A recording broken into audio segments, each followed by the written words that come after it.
ابتدائی زمانے کی تاریخ ہمیں قدرت کی کتاب میں پڑھنی ہوگی۔ اس میں اس دور کی ساری نشانیاں ملیں گی جہاں زمانہ تبدیل ہو چکا ہوگا۔ وادیاں، دریا، سمندر، جنگل، چٹانیں، پہاڑ، یہ کتاب ہر وقت ہمارے سامنے کھلی رہتی ہے، لیکن ہم میں سے کم ہی لوگ اسے آنکھ اٹھا کر دیکھتے ہیں یا پڑھنے کی کوشش کرتے ہیں۔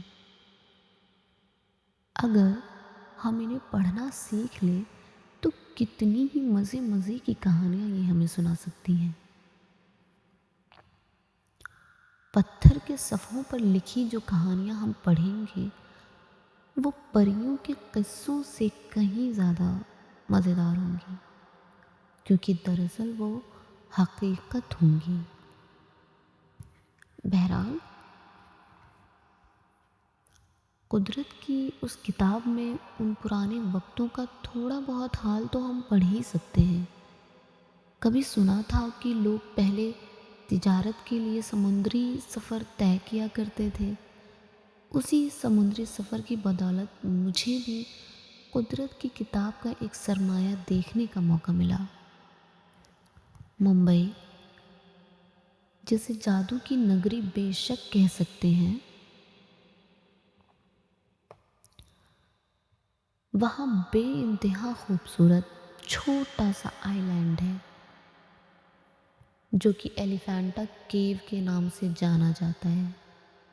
وہاں پہنچنے کے لیے گیٹ وے آف انڈیا سے 1 گھنٹے کا سمندری سفر زندگی کا سب سے خوبصورت سفر بن جاتا ہے۔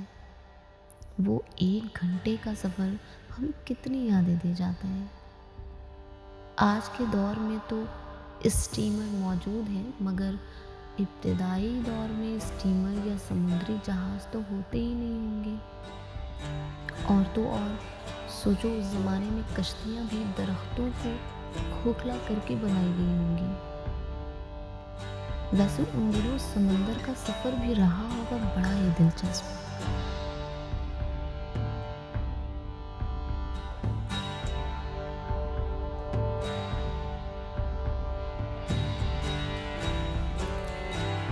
تو پھر چلتے ہیں ایلیفینٹا جزیرے پر، جہاں قدیم زمانے میں لوگوں کے ذریعے بنائے گئے معجزات موجود ہیں۔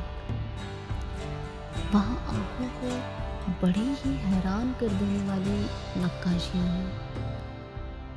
ذہن یہ سوچنے پر مجبور ہو جاتا ہے کہ ایک غار کے اندر چٹانوں کو کاٹ کر اتنے وسیع مجسمے بنائے کیسے ہوں گے۔ کہتے ہیں کہ یہ ایک پاک اور مقدس جگہ ہے، کیونکہ وہاں پتھروں سے کاٹ کر جو مجسمے بنائے گئے ہیں وہ شیو اور بدھ کی مورتیاں ہیں، جو ہندو اور بودھ دونوں کے نظریات اور نقش نگاری کو پیش کرتے ہیں۔ اس میں کچھ مورتیاں تو خراب حالت میں ہیں، مگر کچھ تو آج بھی بالکل ویسی ہیں۔